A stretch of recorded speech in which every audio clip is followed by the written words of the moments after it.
कि सामने वाला 8वीं सेना वालुजन का जवान शायद एक जासूस है। हर बार जब भी कोई गुप्त बैठक होती, वो बेचैनी से अपने कमरे में लौट आती और फिर थोड़े ही समय में दुश्मनों को उनकी योजनाओं की जानकारी मिल जाती। इस पर दादी को शक हुआ, इसलिए उन्होंने चुपके से उस जवान के कमरे की दीवार से कान लगाकर सुनना शुरू किया।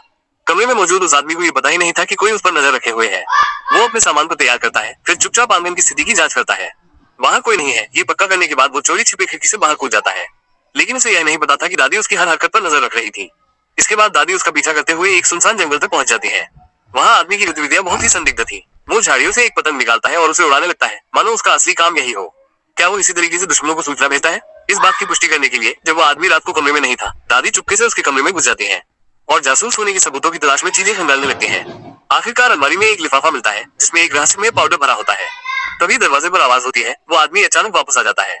दादी जल्दी से छिप जाती है। वो आदमी कमरे में आते ही सबसे पहले अलमारी की जांच करता है कि सब कुछ वही है या नहीं। दादी को लगा कि अब वो आराम करने वाला है, लेकिन तभी वो अचानक बत्ती जला देता है। जैसे ही वो पीछे मुड़ने वाला था, दादी का दिल तेजी से धड़कने लगता है। अब आगे क्या